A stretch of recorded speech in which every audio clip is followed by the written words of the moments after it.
aqueles que estão pela primeira vez, meu nome é Marcos, também faço parte aqui da turma do Eagles. E o meu papel hoje é trazer para você a estratégia espiritual. Esse trecho está no livro de Josué, no capítulo 14, nos versículos de 6 a 13. E diz assim o trecho: Então os filhos de Judá chegaram a Josué em Gilgal, e Calebe, filho de Jefoné, o quenezeu, ele não era japonês não, viu? Lhe disse: Tu sabes a palavra que o Senhor falou a Moisés, homem de Deus, em Cades Barneia, por causa de mim e de ti. Da idade de 40 anos era eu, quando Moisés, servo do Senhor, me enviou a Cades Barneia a espiar a terra. E eu lhe trouxe resposta como sentia no meu coração. Mas os meus irmãos que subiram comigo fizeram derreter o coração do povo. Eu, porém, perseverei em seguir ao Senhor, meu Deus. Então Moisés naquele dia jurou dizendo: Certamente a terra que pisou o teu pé será tua e de teus filhos, em herança perpetuamente, pois perseveraste em seguir ao Senhor, meu Deus. E agora, eis que o Senhor me conservou em vida, como disse, 45 anos há agora, desde que o Senhor falou esta palavra a Moisés, andando Israel ainda no deserto. E agora, eis que já hoje sou da idade de 85 anos, e ainda hoje estou tão forte como no dia em que Moisés me enviou. Qual a minha força então era, tal é agora a minha força, para a guerra e para sair e para entrar. Agora, pois, dá-me este monte de que o Senhor falou aquele dia, pois naquele dia tu ouviste que os anaquins estão ali, grandes e fortes cidades há ali.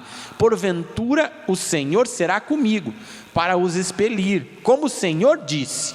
E Josué o abençoou e deu a Calebe, filho de Jefoné, Hebrom em herança.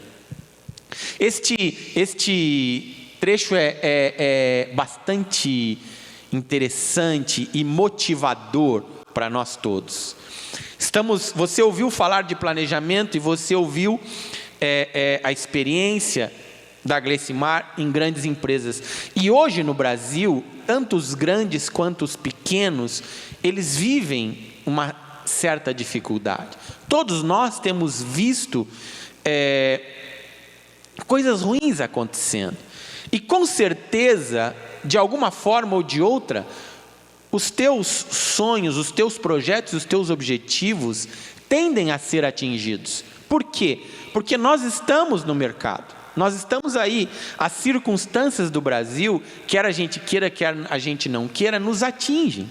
É claro que o nosso propósito aqui é superar estas questões e trabalhar e entender que nós podemos superá-las com as estratégias de Deus e em Cristo. Nós não estamos em crise, nós estamos em Cristo, mas há circunstâncias ao nosso redor.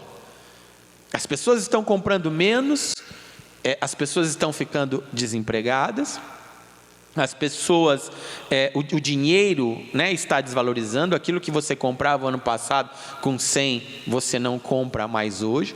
Existem circunstâncias que acontecem ao nosso redor e que todos estamos sujeitos, porque o mundo está sujeito a isso. Então, são muitos altos e baixos constantemente. E esses altos e baixos que acontecem ao nosso redor, muitas vezes eles querem roubar os nossos sonhos, eles querem desestruturar os nossos projetos, eles querem fazer com que nós deixamos para trás aquilo que planejamos. Eu estava conversando com uma pessoa semana passada e algumas coisas aconteceram na vida dela e ela tinha planejado uma série de questões e de repente nada mais fazia sentido. E logo que ela começou a contar, a primeira coisa que veio ao meu coração para dizer para ela foi o seguinte: não desista do teu planejamento, não desista dos teus sonhos. Se um caminho está se tornando difícil, procure outros. Você não pode desistir de um projeto, de um ideal, de um sonho, de um planejamento, de uma promessa que você fez há 2 ou 3 anos atrás, porque as circunstâncias de hoje mudaram. Senão você será levado pelas circunstâncias. E nós não somos levados pelas circunstâncias. Agora, pode ficar mais difícil alcançar as tuas metas? Pode. Mas isso não quer dizer que você tenha que desistir delas. Quer dizer que você precisa empregar mais força, mais empenho, mais determinação. E por isso me espanta este trecho, este homem chamado Caleb. Você sabe dessa história? Ela é muito interessante. Moisés havia prometido para ele aquela terra.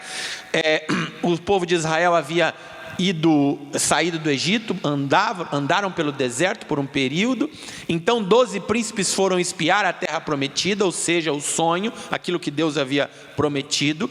12 foram, os 12 voltaram, 10 ficaram contra, somente 2 a favor, Josué e Caleb. E então, naquele momento em que Josué e Caleb ficaram a favor, eles queriam cumprir a promessa de Deus, aquilo que Deus havia lhes prometido. O povo não quis, foi uma grande confusão entre aqueles que são os pessimistas e aqueles que têm fé, mas os 2 apenas ficaram e foram os 2 que entraram na terra. Josué, como o general, como o comandante que havia assumido o lugar de Moisés, e Caleb estava ali lutando ainda. E é espantoso ele dizer que 45 anos se passaram e eu estou tão forte quanto no primeiro dia que Moisés me fez esta promessa. Você pode imaginar isso? Pense que Caleb ficou 45 anos expondo a sua vida em lutas, e lutas naquele tempo não era em caça no ar, ou apertava o botãozinho e a bomba cai lá. Não, a luta era na espada, era corpo a corpo. Você arriscava a sua vida no dia a dia. E Caleb passou 45 anos arriscando a sua vida para que o povo de Israel, aqueles das outras tribos, entrassem e alcançassem a promessa. Ele lutou por eles. Até que chegou um momento em que ele chegou diante da terra que havia sido prometida para ele, Hebrom, e ele falou: puxa, agora é a minha hora. Mas me espanta o que faz um homem lutar 45 anos expondo a sua vida e não desistir, e não entregar os pontos, e não voltar para trás, e não temer, e não perder a fé, o foco naquela promessa. E eu separei apenas 6 pontos de frases que estão nestes capítulos, para fundamentarmos um pouquinho a nossa vida hoje e aquilo que temos passado, para que você não dê um passo atrás e não desista do teu sonho, do teu planejamento, do teu projeto. Espiar a terra. Quando Caleb foi espiar aquela terra, um sonho foi gerado no coração dele. Por quê? Porque ele viu que ela era boa, ele viu que ela manava leite e mel, ele viu que os frutos eram grandes, ele viu que a terra o que plantava dava, ele viu que sim, tinham muitos problemas de homens grandes que moravam, gigantes que já habitavam lá, mas o que saltou aos olhos de Caleb não foi os problemas, foi aquilo que ele desfrutaria, foi a recompensa que ele teria. Então, naquele momento, um sonho foi gerado no coração dele. Da mesma forma, meu amigo, quando você fez um planejamento há algum tempo atrás, quando o Brasil não estava neste momento, um sonho foi gerado no teu coração. Este sonho foi tua casa própria, este sonho foi a tua empresa, este sonho foi o teu carro, este sonho foi a tua viagem para o exterior, este sonho foi um MBA. Qual foi o teu sonho? E por que eu coloquei isso como importante? Porque um sonho, quando você vive, experimenta, você sente o sabor dele. E você não pode desistir do teu sonho. A segunda frase, sentia no meu coração. Eu estou na sequência, depois são frases pinçadas do texto, né? Nós falamos aqui, o Camacho falou na semana passada sobre experiência com Deus. Sentir no seu coração é ter fé. Você, para sentir algo no teu coração como rema, você precisa ter uma experiência. Aquilo precisa ser vivo na sua vida. Você precisa ter experiências com Deus e buscar estas experiências com Deus. E quando eu digo isto, não quer dizer que precisa cair um raio do céu, não quer dizer que precisa você ver a asa do anjo, porque anjo, ninguém sabe se ele tem asa ou não. Bom, asa ele tem, mas se ele tem pena ou não. Então você não precisa ver pena da asa do anjo. Você não precisa ver nada disso. Você precisa ter experiências simples com Deus. De você parar alguns minutos, falar com Ele e ouvir Ele falar com você. Porque um homem que não sonha e um homem que não tem experiência com Deus, um homem que eu digo um empreendedor, um homem, uma mulher, ele não consegue ficar sólido no ponto. Sabe, meu querido, são tantas notícias ruins, são tantas circunstâncias difíceis para superarmos, são tantos obstáculos, que se você não estiver firmado em algo maior, que coloque dentro do teu coração aquela convicção, vai dar certo, você desiste. Imagine você a experiência de Caleb com Deus. O cara lutou 45 anos por uma terra que não era dele, era para os seus irmãos, mas ele não fugiu de uma guerra, ele não teve medo um minuto de morrer.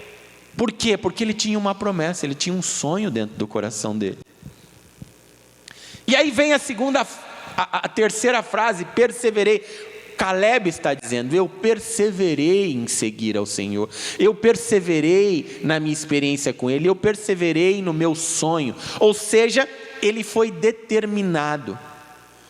Meu amigo, não imagine você que alcançará teus sonhos, teus objetivos e as promessas que Deus tem para você, se você não for determinado.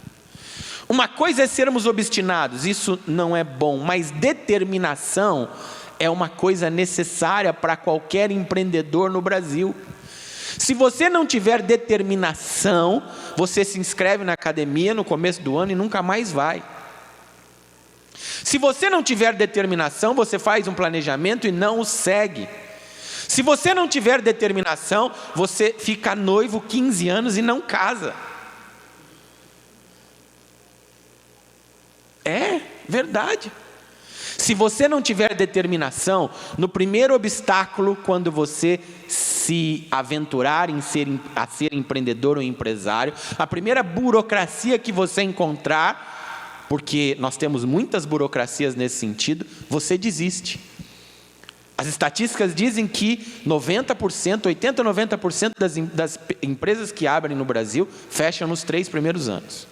Por quê? Não é fácil. Não é fácil, mas não quer dizer que não é bom, porque todas as coisas boas são difíceis. Não é verdade? Ou você não concorda? Minha esposa fez eu esperar 3 meses para dar o primeiro beijo. Tá certo que faz tempo já, faz quase 31 anos. Mas foi bom. É bom. Hoje em dia não tem muito esse conceito, né? Será que eu estou ficando velho já? Mas, meu amigo, as coisas boas, elas precisam ser trabalhadas.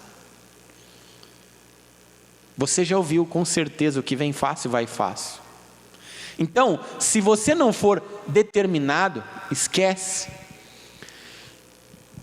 A outra frase que salta aos olhos é que Moisés jurou, ou seja, Caleb tinha uma promessa. Deus, quando lhe faz uma promessa, Ele cumpre. Você não pode abrir mão de tua promessa, seja ela qual for. Agora, se você não tem experiência com Deus, se você não tem intimidade com Deus, se você não busca isso, como você vai fazer ou vai crer ou vai permitir com que esta promessa seja sólida no teu coração? Você precisa crer na promessa. Certa vez, Deus me disse assim: não se assuste, por favor, isso é no tempo espiritual de Deus. Enquanto eu não cumpro a minha promessa na sua vida, você não envelhece, não se preocupe. Foi o que aconteceu com Caleb. Enquanto ele não entrou na terra, na promessa dele em Hebron, ele não envelheceu. Você vê o que ele fala? Eu tinha 40 anos, hoje eu estou com 85. Se passaram 45 anos e eu estou tão forte quanto o dia que o Senhor me fez a promessa. Agora é o meu tempo. Sabe, meu amigo, talvez uma das coisas mais difíceis da vida seja esperar. Seja esperar a gerência executiva de vendas. Seja esperar a empresa. Seja esperar aquele cliente. Mas se Deus te prometeu, se você tem uma promessa e ainda não aconteceu, é porque você precisa continuar esperando. Mas você não pode desistir da sua promessa. Estou forte ainda hoje. Confiança. Caleb confiava no seu potencial. Ele olhou para ele, eu não sei como ele estava fisicamente, mas ele diz: estou forte ainda hoje como era há 45 anos atrás. Sabe, meu querido, guarde isso para você. Enquanto a promessa não se cumpre na sua vida, as suas forças, o seu talento, o seu momento, o seu tempo é guardado em Deus. Você não fica pior do que quando Deus te prometeu. Você será capaz de realizar, não importa quanto tempo passe. As coisas não vão mudar com relação à promessa de Deus. O mundo pode ficar difícil, circunstâncias podem acontecer, a economia pode subir ou descer, mas a promessa de Deus que é feita lá no céu, o céu é estável, não muda. Não muda. Então, você precisa confiar que você será capaz de alcançar aquele objetivo. Não é ser soberbo, mas é saber que quando Deus te promete, Ele te ver capaz de receber aquilo que Ele prometeu. Dá-me este monte, a última frase que eu separei, tomar posse.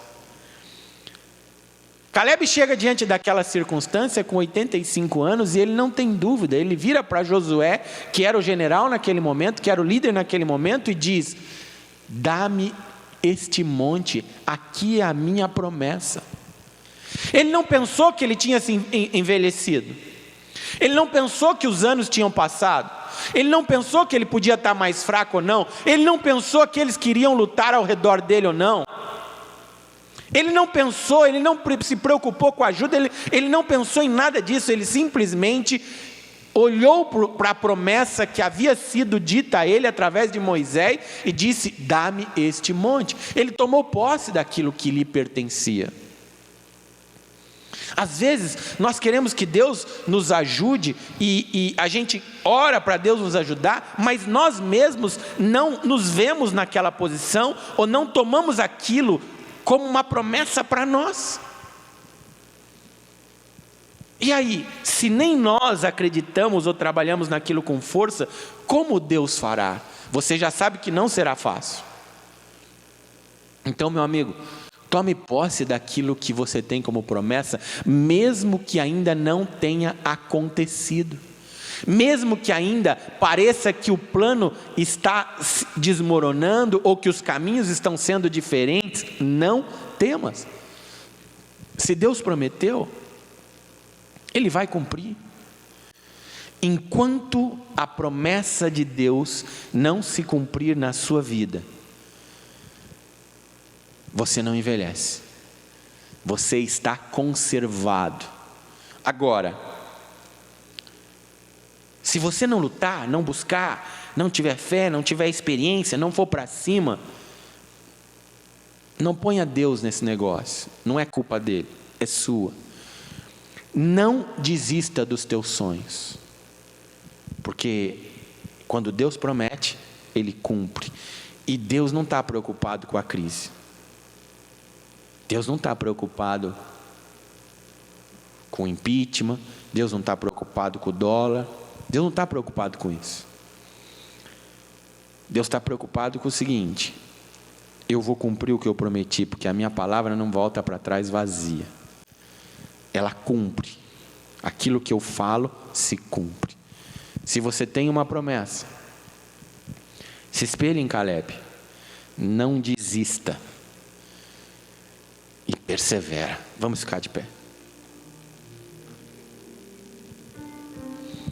Eu quero orar por você neste momento. Se você puder, feche os teus olhos. Espalme as tuas mãos para frente em posição de recebimento. A Bíblia diz que quando 2 ou mais concordam na terra acerca de qualquer assunto, Deus concorda nos céus. E nós somos aqui mais do que 2. A Bíblia também diz que quando 2 ou mais estão reunidos, no nome dele, Ele se faz presente ali no meio. Deus está aqui. E nós queremos orar juntos. Pai, obrigado pela Tua presença, obrigado pelo Teu ensinamento, obrigado pelo Teu carinho, pelo Teu cuidado para conosco. Obrigado pelos exemplos tremendos que o Senhor nos deixou na Tua palavra, histórias fantásticas de homens que são exemplos e modelos para que possamos seguir e aprender e segui-los. Pai, o Senhor nos ensina a pedir e o Senhor diz que aquilo que nós pedirmos em oração, crendo, nós receberemos. Pai, o Senhor é bom e o Senhor faz promessas para os Teus filhos. E todos aqui temos promessas Tuas, Papai. E nesta noite, Senhor, nós juntamos a nossa fé, nós oramos em concordância, clamando a Ti neste momento. Pai, cumpre cada promessa na vida de cada um que aqui está. Pai, seja a promessa profissional, pessoal, seja a empresa, seja aquilo que for que cada um está buscando, ó Deus Todo-Poderoso, cumpre. Porque, Pai, nós cremos, o Senhor não está vinculado a circunstâncias financeiras, a problemas macroeconômicos, nem do Brasil, nem do mundo, porque o Teu reino não é desta terra, o Teu reino é aí do céu, e Pai, o Senhor tem domínio sobre esta terra, e quando o Senhor manda, as coisas acontecem. Papai, houve um dia, 45 anos depois da promessa feita a Caleb, ele reclamou esta promessa a Ti, através da figura de Josué. E o Senhor cumpriu, e ele tomou posse daquela terra. Papai, o Senhor já nos enviou Jesus, e Ele está aqui conosco sim, no nosso meio, e através dEle, do nome dEle, nós podemos, Senhor, sim, não reclamar, mas pedir a Ti, Pai, como filhos, cumpre a Tua promessa em nossas vidas. Sim, Pai, nós Te somos gratos pela salvação, nós Te somos gratos pela família, nós Te somos gratos, Senhor, pela Tua palavra, Te somos gratos por tudo que o Senhor tem feito para nós, Te somos gratos. Mas, Pai, hoje clamamos a Ti, pedimos a Ti, cumpre as Tuas promessas profissionais e financeiras em nossas vidas, em nome de Jesus. E se você pode, diga amém. E se você pode, diga eu creio. E se você pode, aplauda ao Senhor.